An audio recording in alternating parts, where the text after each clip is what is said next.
बाबा की छत्र छाया में आकर हम सभी सेफ हो गए, परंतु साथ साथ हमारी श्रेष्ठ स्थिति,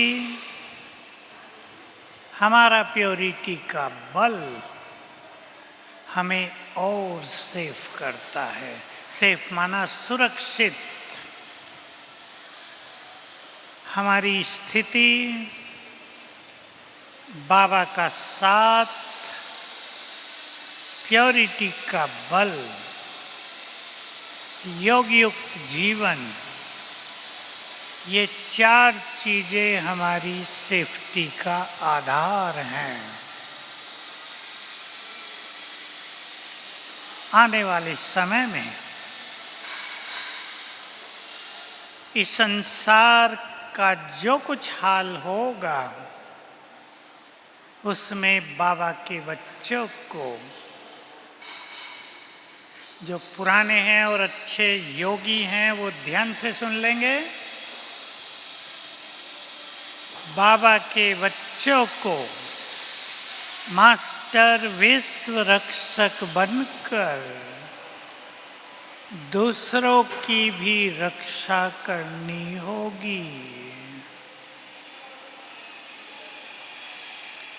जो बहुत पवित्र आत्माएं होंगी, जिनका योग बहुत अच्छा होगा, जिनकी बुद्धि स्थिर हो गई होगी, जिन्होंने लंबा काल सुंदर स्थिति में ब्राह्मण जीवन व्यतीत किया होगा, जहाँ तक उनके वाइब्रेशंस फैलेंगे, वहाँ तक हजारों हजारों आत्माएं, फिर लाखों आत्माएं सुरक्षित हो जाएंगी। प्रकृति के प्रकोपों में भी सुरक्षित, और जो बहुत महामारी चलनी है संसार में, उसमें भी बहुत मदद मिलेगी। इसलिए मैं एक बात कहा करता हूँ, बाबा ने इस ड्रामा में अपने 108 रत्नों को खास भारत में अलग अलग जगह पर रख दिया गया है। ये ना सोच लेना वो मधुवन में है, सारे थोड़े से मधुवन में हैं, बाकी अलग अलग जगह पर रख दिया है, ताकि उनकी उपस्थिति चारों ओर की मनुष्य आत्माओं को मदद करे। उनके वाइब्रेशंस, उनके द्वारा फैलने वाला आभा मंडल दूर दूर तक मदद करेगा। और आप अनुभव करेंगे, एक गांव में अगर एक बाबा का बच्चा बहुत महान आत्मा है, तो उसकी उपस्थिति वहाँ के लोगों को कई तरह की राहत देगी। राहत का अर्थ ये नहीं कि वो जाएंगे नहीं संसार से, आराम से जाना। जब तक जी रहे हैं, जीने के साधन मिलना, अन्न पानी तो चाहिए ना, वो सब सहज होता रहेगा। तो हम सभी ध्यान दें, हमें अपने अंदर प्योरिटी का बल बहुत बढ़ाना है। सारी मर्यादाओं का केंद्र बिंदु है पवित्रता। उसी के लिए दूसरी मर्यादा है भोजन की। मैं ये बात इसलिए कह रहा हूँ क्योंकि आप गृहस्थ में हैं और आपको संबंधों में इधर उधर जाना पड़ता ही है। बहुत जगह आप ये भी नहीं कह सकते हम ये भोजन नहीं खाएंगे। ऐसे में क्या किया जाए? तीसरी मर्यादा है अच्छे बोल बोलने की, जो हमारी स्थिति का प्रैक्टिकल स्वरूप है। मैं कईयों की बातें सुनता हूँ। एक माता का केस आ रहा था कल, 25 साल से ज्ञान में, पर क्रोधपति, समझ गए ना भाषा, अति क्रोध पति और एक लड़का है, क्रोध में कहती है इस घर से निकल जाओ, ये मेरा घर है। ऐसा व्यवहार करती है, दोनों की नींद खत्म कर दी। और मुख्य बात, उसको ये पता ही नहीं कि वो कुछ गलती कर रही है। बहुत बड़ी कमजोरी मनुष्य की, जिसे ये पता न हो कि वो स्वयं क्या गलती कर रहा है। तो ये हमारी तीसरी मर्यादा है, बोल। शास्त्रों में आप जानते हैं, श्री राम को मर्यादा पुरुषोत्तम दिखाया गया है। वनवास का ऑर्डर होने के बाद भी उसने कैसा व्यवहार किया, कैकेयी से भी, सबसे वो उसकी श्रेष्ठ मर्यादाओं का प्रतीक रहा। अपने सद्गुणों का त्याग नहीं किया और जो कुछ हुआ उसको स्वीकार कर लिया। दो मर्यादाएं और जो आप सब अच्छी तरह जानते हैं, अमृत वेले की और मुरली की। मैं 5 ही लूंगा बस, बाकी तो बाबा ने सारी दिन की बातें सुनाई हैं हमें। व्यवहार में आओ तो कैसे आओ, एक दूसरे को देखो तो किस दृष्टि से देखो, व्यर्थ न सुनो, वो सब तो बहुत सारी बातें हैं। पहली मर्यादा प्योरिटी की, और जैसा मैंने कहा, प्योरिटी है केंद्र बिंदु, जिसके चारों ओर ये मर्यादाएं घूम रही हैं। और इस तरह इसको जान लें, सेंटर में जाकर मुरली का सुख लेना, वो ऑनलाइन मुरली सुनने से 10 गुना ज़्यादा है। क्योंकि मुझे दोनों के अनुभव हैं। कोरोना में हमें मना कर दिया था, जो बड़ी आयु के हैं वो क्लास में नहीं जाएंगे।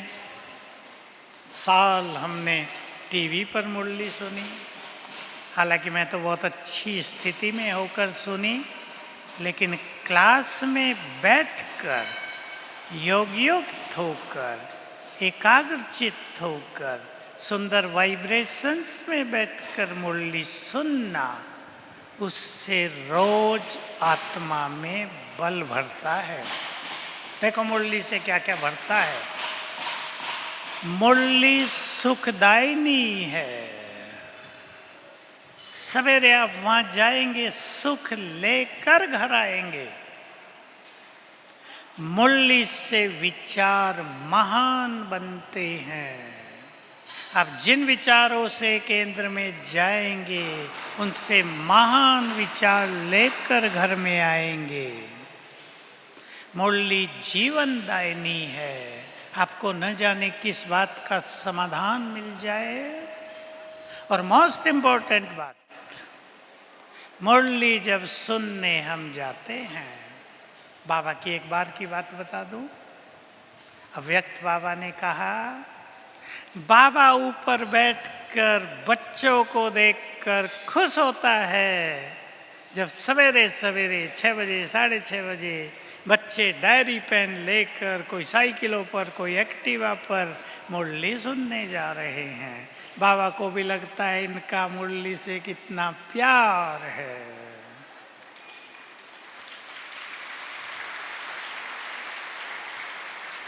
जिस कारण मैं ये बात बताई वो सुन लो। जब हम वहाँ जाते हैं मुरली सुनने सेवा केंद्र में, तो बाबा का स्पेशल सकाश, उसका बल हमारी ओर आता है। इसलिए इस मर्यादा का ध्यान रखें। और 5वीं बात सुन लें, मुरली सुनने आप सेंटर पे जाएंगे, जल्दी उठेंगे, तैयार होंगे,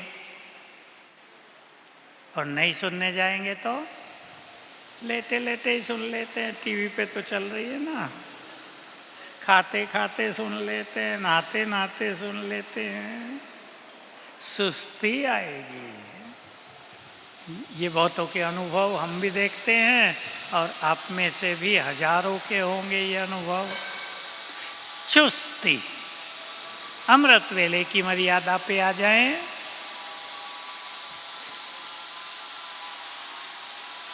सवेरे उठना माना, परम सद्गुरु की नजर हम पर आना, उसकी मदद के पात्र बन जाना। सवेरे केवल योग के लिए नहीं उठेंगे, योग की दूसरी डेफिनेशन भगवान से मिलन करने के लिए उठेंगे। दूसरी बात, सवेरे भोलानाथ शिव बाबा, परम सद्गुरु शिव बाबा भोलानाथ बनकर बैठता है। जो चाहे मांग लो अधिकार से। कोई गलती हुई हो क्षमा याचना करा लो। बाबा के शब्द सुना देता हूँ 77 की मुरलियों से।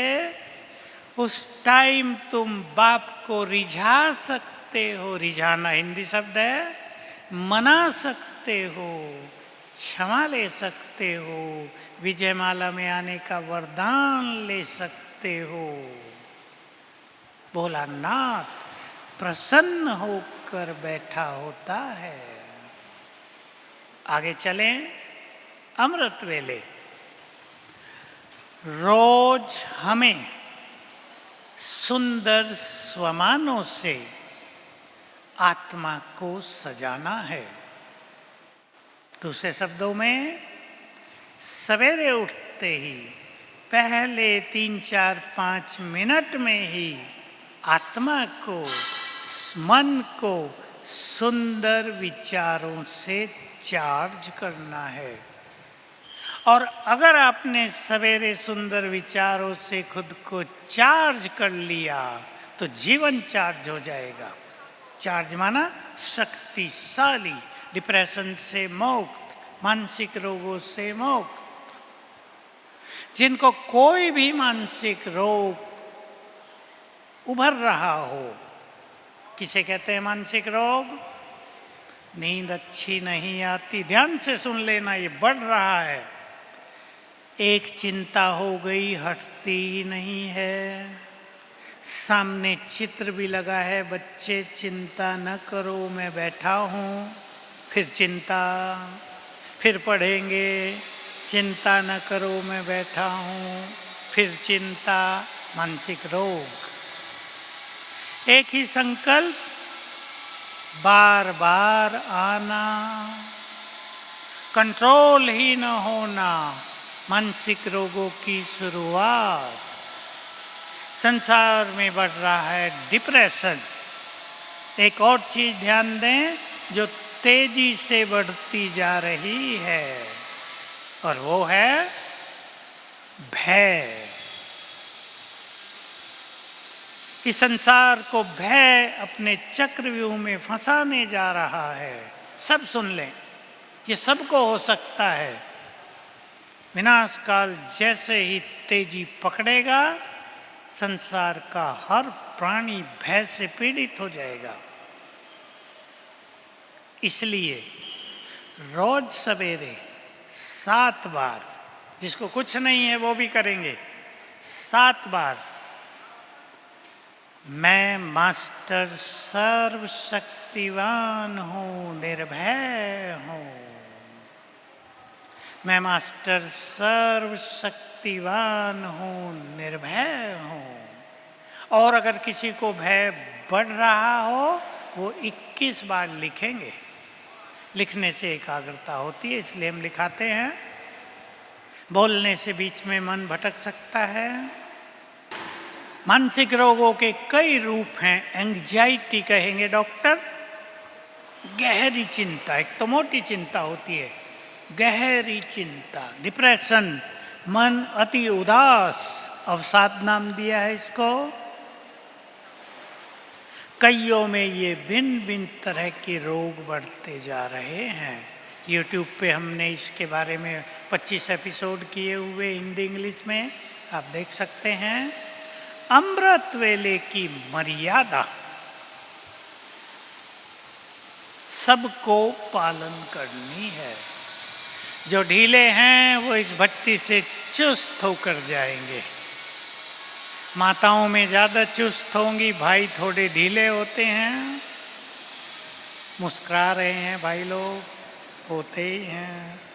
रात को देर से सोएंगे। अब मोबाइल कल्चर आ गई है, मोबाइल पे कुछ कुछ देखेंगे।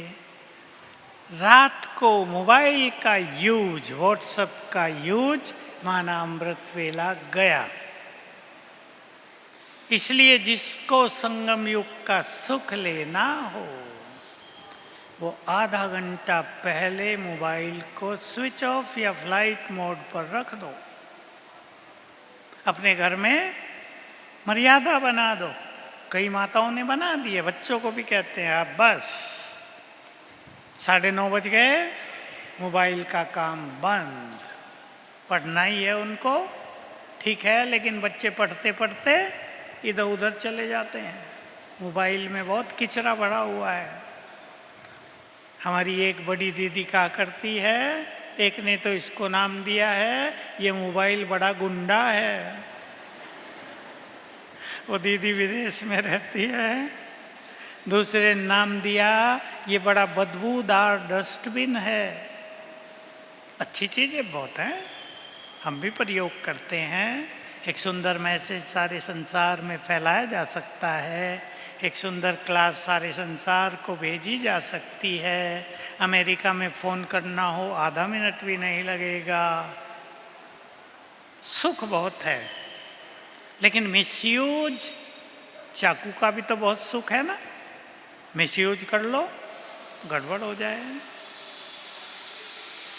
तो सवेरे बहुत सुंदर अनुभवों से उस समय को व्यतीत करना है।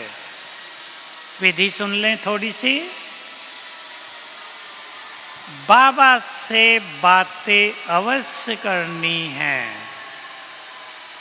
बाबा को शुक्रिया अवश्य करना है।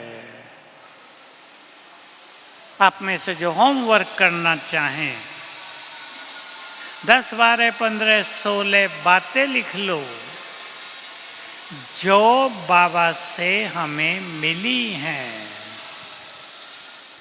उदाहरण दे रहा हूं, बाबा आपने सच्चा ज्ञान देकर हमारे जन्म जन्म के अंधकार को मिटा दिया, आपको बहुत बहुत शुक्रिया।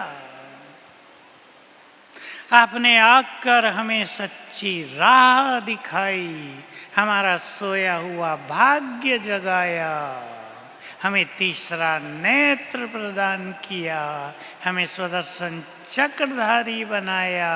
आपको कोटि कोटि धन्यवाद। हमने तो कभी सोचा भी नहीं था कि इस तरह आप हमारे पास आ जाओगे। हमने तो कभी सोचा भी नहीं था कि आप हमारे घर में मेहमान बनकर आ जाओगे। हमने तो स्वप्न भी नहीं देखे थे कि स्वर्ग की सौगात हथेली पर रखकर आप हमारे लिए लाओगे। आपको बारंबार शुक्रिया। आप 2 मिनट कर लो और देखो मन बाबा के प्यार में कैसे मगन होता है। और ये प्यार की मग्न अवस्था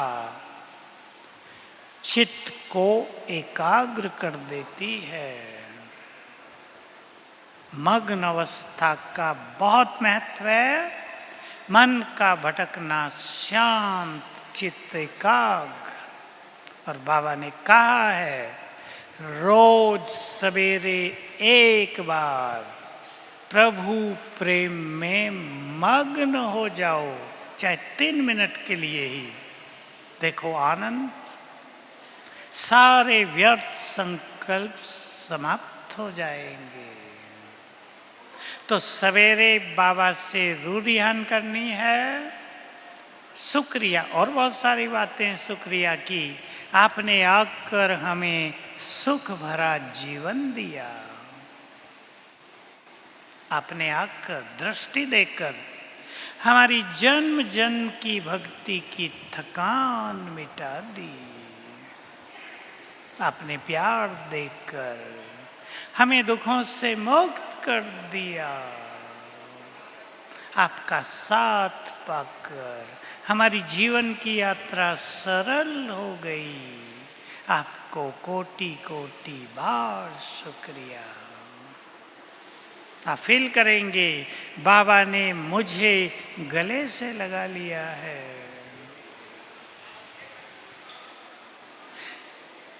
सवेरे के समय ये काम दिन में भी कर सकते हैं, ये काम शाम को भी कर सकते हैं। मान लो सवेरे मिस हो जाए तो दूसरा अमृत वेला होता है, शाम को 6 बजे के बाद शुरू हो जाता है। 6:30 से 7:30 8 तक का समय भी इस सृष्टि में बहुत सुंदर होता है। 6:30 से 7:30 का विशेष, प्रकृति में पुनः चेंज आती है, सूरज ढलता है, दिन खत्म होता है, रात शुरू होती है, प्रकृति विशेष रूप से शांत होती है। फायदा उठाएंगे। सवेरे 2 बार परम धाम में जाकर बैठना,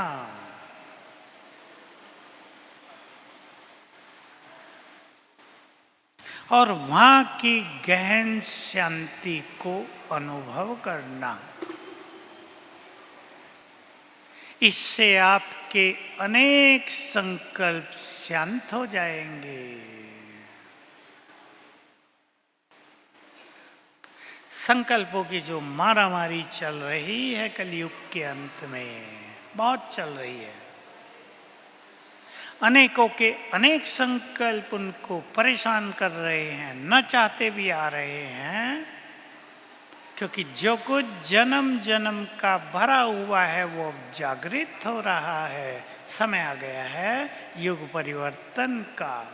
अब आप विनाश की बात न सोचो, युग परिवर्तन का समय, जिसमें जय जयकार होगी बाबा के बच्चों की, पहले बच्चों की फिर बाबा की, जिसमें पहले 10 रत्न 25 रत्न प्रख्यात होंगे। साक्षात्कार का सुंदर खेल चलेगा इस वसुंधरा पर। उसमें आप हिस्सा लेना चाहते हैं तो विचार कर लेना। हम में से अनेक आत्माओं को, संसार की आत्माओं को मदद करनी होगी, दुख हरने होंगे, सुलाना पड़ेगा, मानसिक रोग समाप्त कराने होंगे वाइब्रेशंस देकर, दृष्टि देकर आत्माओं को निरोग करना होगा। बड़े बड़े काम बड़ी बड़ी आत्माओं का इंतजार कर रहे हैं, महान आत्माओं का इंतजार हो रहा है। अपने को तैयार करना है। हम कल्प की समाप्ति से पहले, घर जाने से पहले संसार को बहुत कुछ देकर जाएं।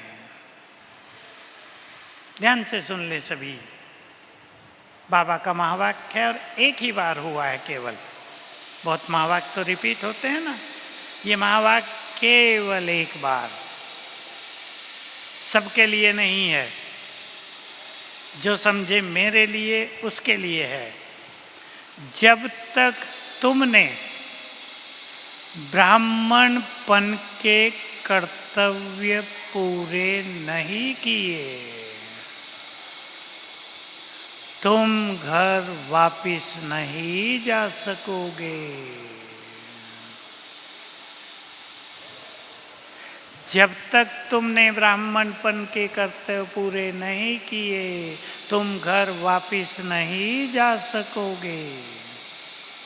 तो बहुत बड़े बड़े काम करने हैं।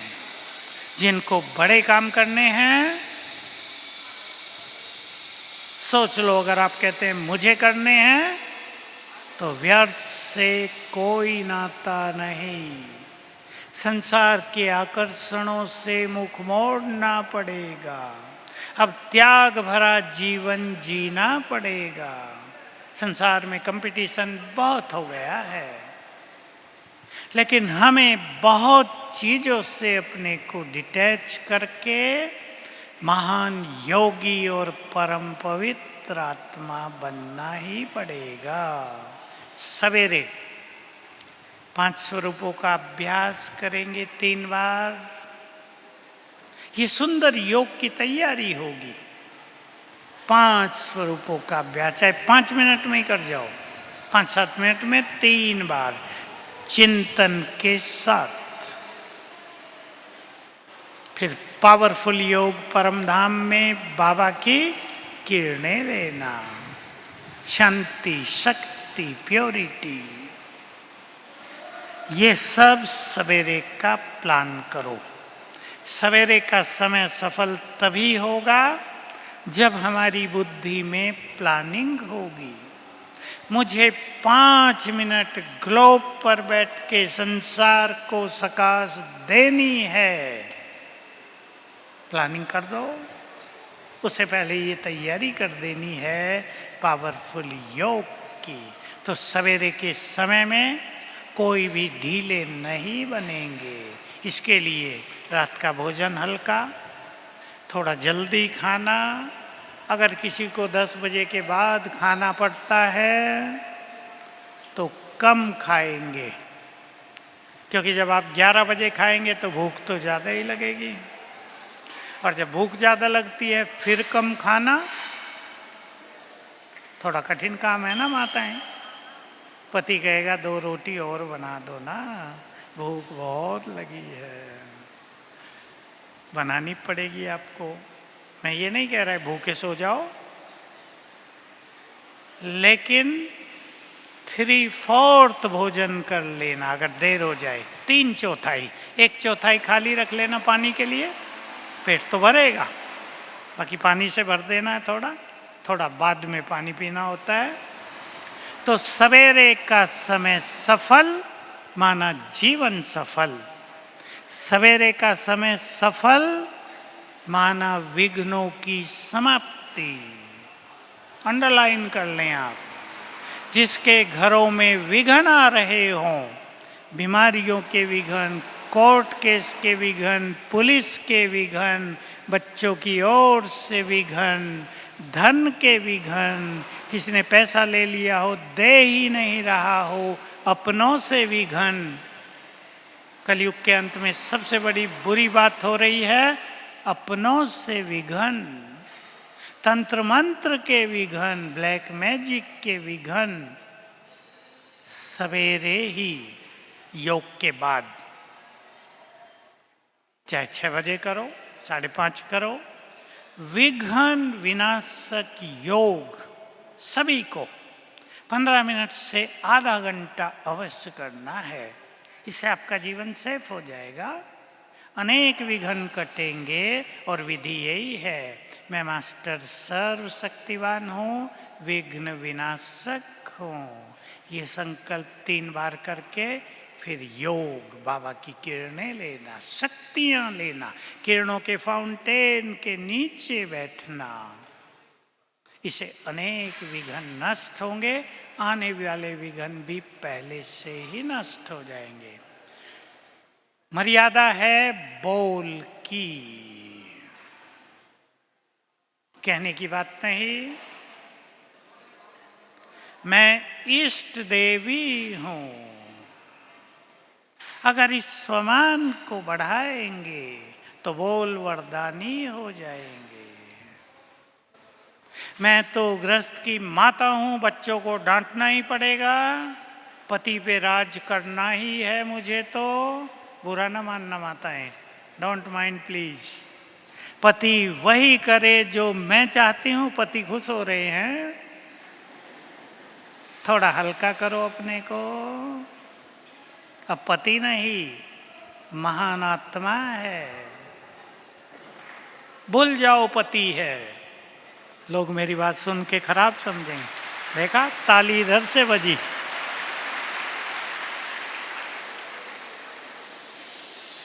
मैं सीधा ही बोल रहा हूं, पति नहीं, महान आत्मा है। हमारे घर में पुण्यात्मा है ये। जैसे हमें अपनी स्थिति का ध्यान रखना है, वैसे ही बुद्धिमानों को दूसरों की स्थिति का भी ध्यान रखना है। मैं भाइयों को भी कह रहा हूं, जो बुद्धिमान हैं उन्हें ये ध्यान रखना है, मेरे बोल से, मेरे व्यवहार से किसी की स्थिति बिगड़ न जाए। ऐसा ना हो मैं इतना कटु बोल दूं कि किसी को नींद ही ना आए।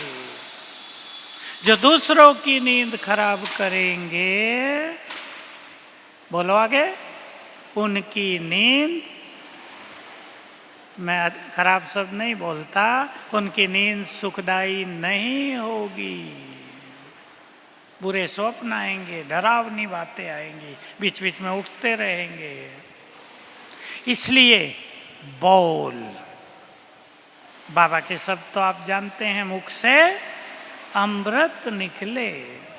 और वो ज्ञानी ही कैसा जो बुरा बोलता रहे, वो ज्ञानी क्या जिसके मुख से गालियां निकलती रहें, वो ज्ञानी कैसा जिसके मुख से दूसरों को दुख देने वाले वचन निकलते रहें। उन्हें तो अपने को ज्ञानी मानना ही नहीं है।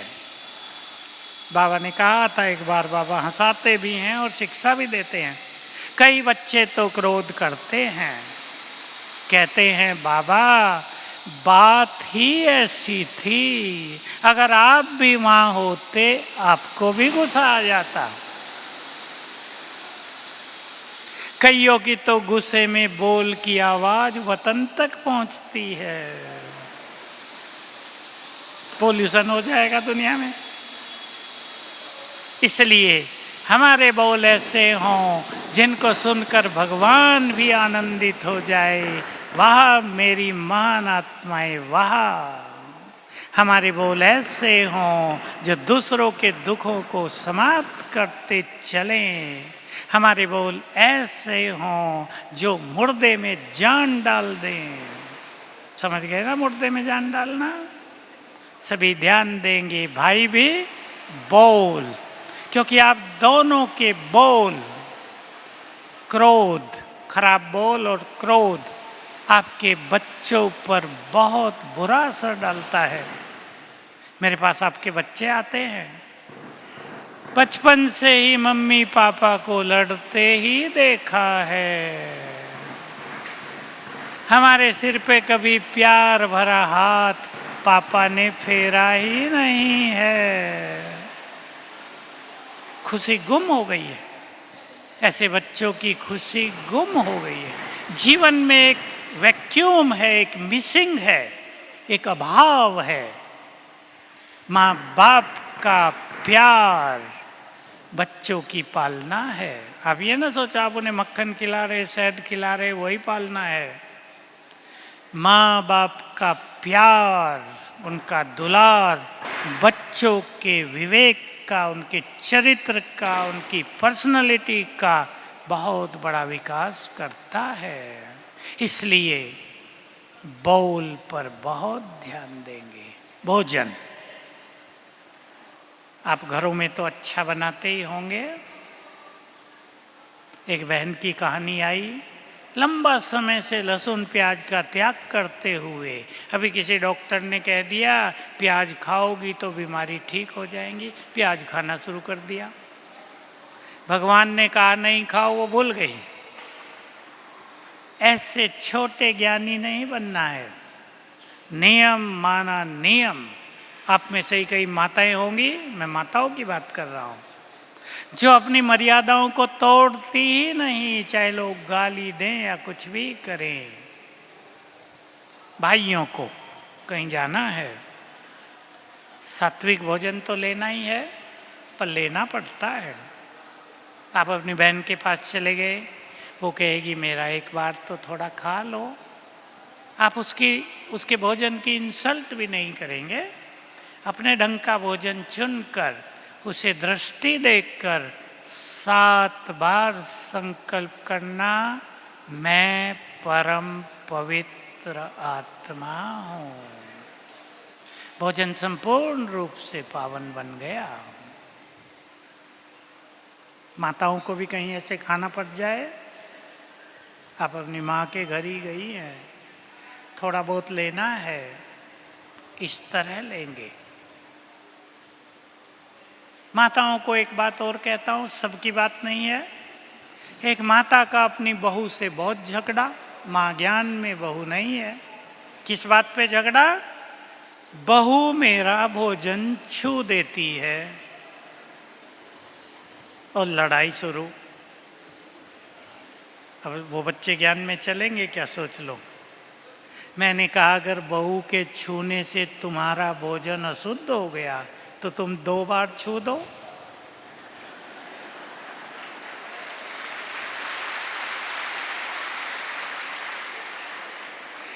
ये छोटे विचार नहीं रखना है। एक माता के घर में बहुत झगड़ा, उसकी सास की बेचारी की आंखें चली गई थी कि वो टॉयलेट जाके मेरी खाट पे बैठ जाती है। झगड़ा अति में पहुंच गया, बुरा बोले। मेरे पास आया केस, मैंने उसको सिखाया सोने के बाद एक दूसरी चादर अपनी बेड पे बिछा दो। अब वो बेचारी ब्लाइंड हो गई है, बैठ जाती है, फिर ऐसे ही पानी से निकाल के सुखा देना, कोई प्रॉब्लम ही नहीं है। उस दिन से उनके घर में भी शांति हो गई। ऐसे नाजुक नहीं बनना है। मैं माताओं को इसलिए ज़्यादा कहता हूँ, माताएं घर की मालिक ही नहीं, घर को मंदिर बनाने वाली हैं। भाई लोग तो आपको फॉलो करने वाले हैं, है ना भाई लोग? फॉलो करने वाले हैं। जिस घर में माँ देवी हो वो घर स्वर्ग है। वो घर बहुत भाग्यवान है जिसमें नारी शिव शक्ति हो। घबराए नहीं, बच्चों में संस्कार डाले। संस्कार आजकल कहने से नहीं डाले जाते। एक बहुत बड़ा अधिकारी अभी अभी हमारे पास आया था, मेरे पास मिलाने लाए। बहुत बड़ी पोस्ट है उसकी, पूरे स्टेट का हेड। भाई लोग समझ गए होंगे।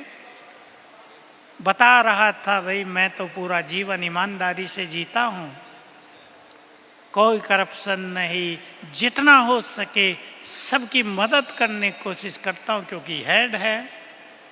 मैंने कहा आपको कोई पुलिस अधिकारी मानता है क्या? कहा सब लोग यही कहते हैं, तुम तो पुलिस अधिकारी बनने लायक ही नहीं हो। मैंने कहा कैसे सीखा ये सब? ये सब संस्कार मेरी माँ ने मुझे दिए थे।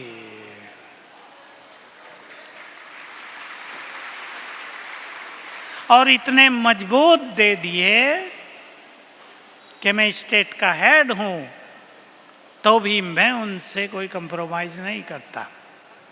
मैं प्यार से लोगों को समझा देता हूं। आगे पीछे के अधिकारी कहते हैं सर आपके कारण तो हमारी कमाई भी चली गई। जानते हैं भाई लोग सब, मैं उन्हें भी समझा देता हूं। माताएं बहुत ध्यान देंगी। आपकी महान स्थिति इस देश को महान बनाने जा रही है। इसलिए विचारों को महान करेंगे।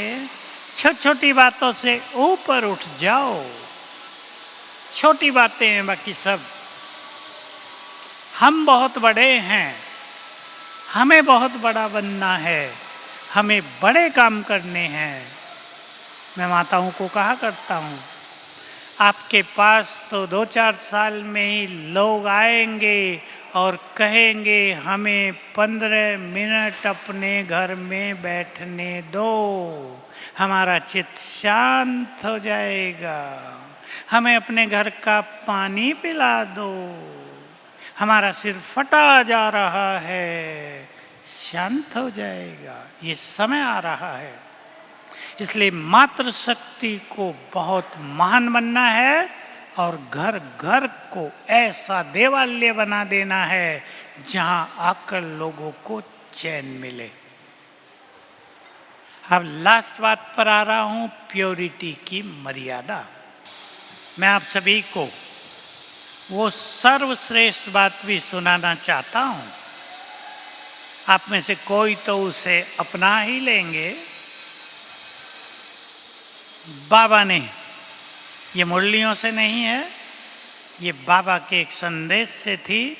सन 75 में गुलजार दादी के द्वारा राखी पे भोग लगा, हमारे यहाँ ऊपर मैसेज आया छोटा सा, एक समय आएगा तुम्हारे सामने बीमार लोगों की भीड़ आएगी, तुम उन्हें दृष्टि देंगे। भीड़ को एक साथ, मान लो 100 लोग आ गए, 200 आ गए, एक साथ दृष्टि देंगे और वो सब निरोग हो जाएंगे।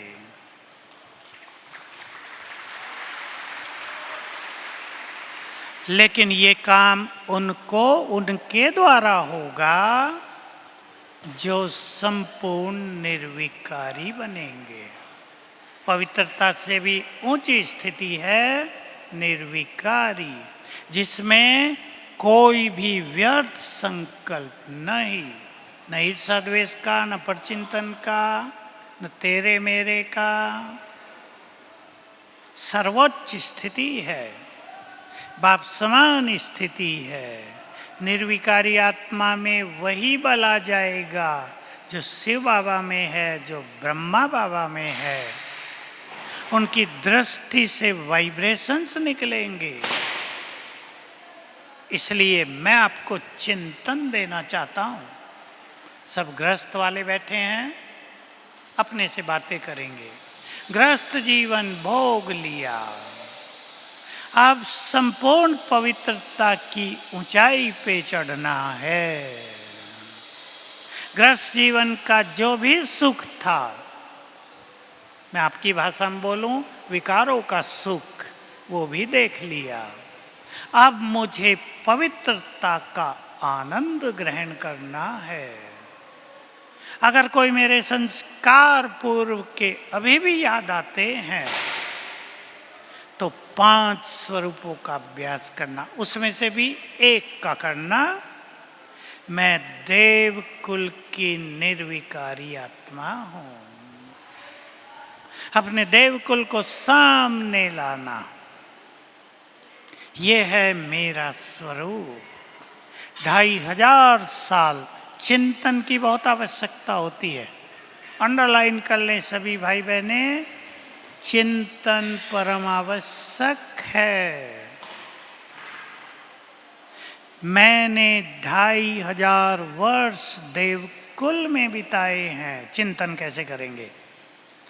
2500 साल के पवित्र संस्कार मेरे अंदर अब भी हैं। अगर हम ये याद करेंगे मैं देवकुल की निर्विकारी आत्मा हूं, तो 2500 साल के संस्कार जागृत हो जाएंगे। क्योंकि यह पवित्रता, एक तो हमने विकारों को छोड़ दिया, मैं और ओपन कर रहा हूं। वासनाएं अंदर रह जाती हैं। मनुष्य के देह के अंग अंग में भी वासनाएं समाई हुई हैं। वो उत्तेजना पैदा करती हैं, वो विषय विकारों की ओर मनुष्य को आकर्षित करती हैं। इसलिए पानी चार्ज करके पीना, बहनों का काम है, खुद भी पिएंगी, और भाइयों को सवेरे और रात को 2 बार कम से कम पानी चार्ज करके देंगी। पानी को दृष्टि देखकर 7 बार संकल्प करना, मैं परम पवित्र पवित्र आत्मा हूँ। ये पवित्र भोजन शरीर में फैली हुई वासनाओं के वेग को नष्ट करेगा, उस अग्नि को शीतल करेगा। भाई लोग खुद भी करेंगे। मोस्ट इंपॉर्टेंट फैक्टर है, इसको कम ना समझ लेना। देवकुल की स्मृति, पानी को चार्ज करके पीना और अपने से चिंतन करना। पिछला जीवन मेरा कैसा भी रहा हो, पूरा हो गया, अब ये नया जीवन है। अब मुझे नए जीवन में उन्नति की ओर चलना है। पास्ट के न संस्कारों का चिंतन करेंगे, जो था भूल गया, चिंतन होता हो, लिख कर बाबा के कमरे में रख दो, हर लेगा बाबा। और 5 स्वरूपों का अभ्यास संस्कारों को डिवाइन बनाएगा।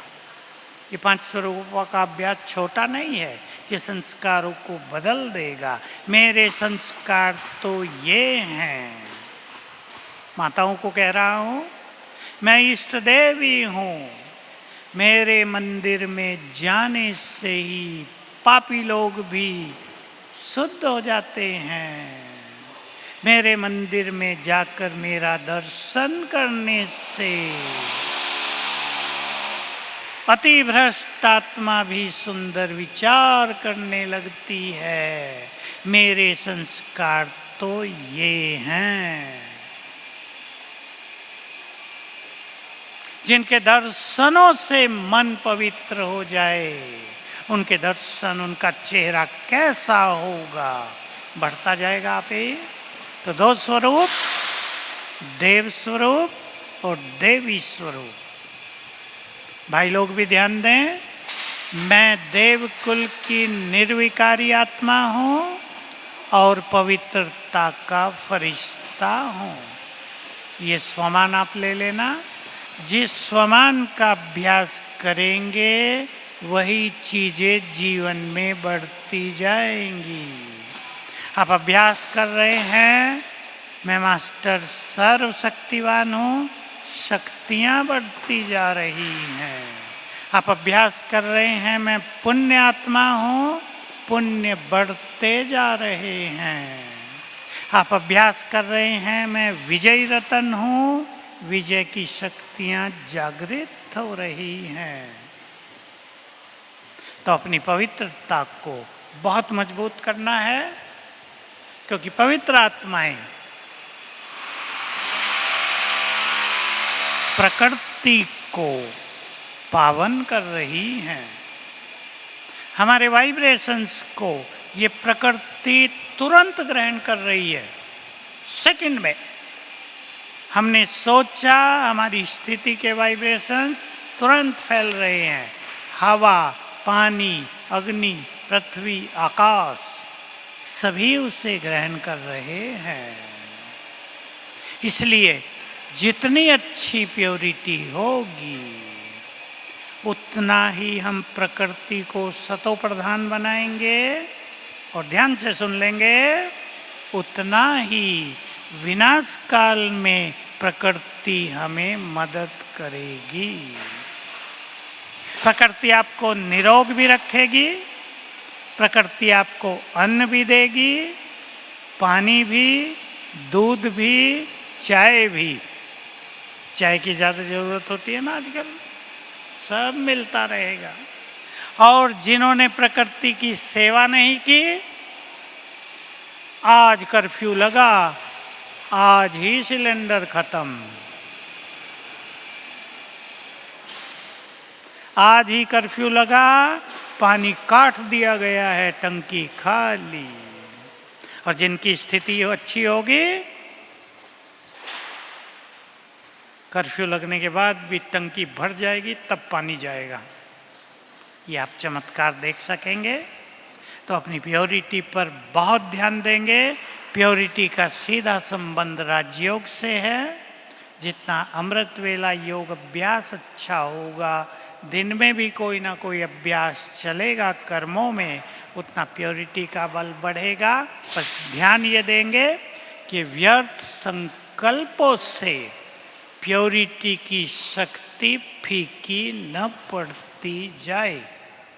कईयों में ब्रह्मचर्य बहुत मजबूत है, लेकिन व्यर्थ संकल्पों से पवित्रता का तेज नष्ट होता है।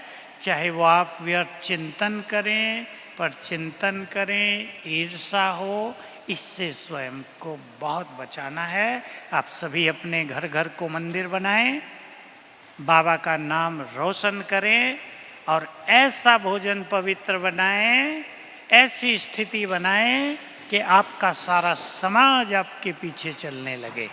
Thank you very much. ओम शांति।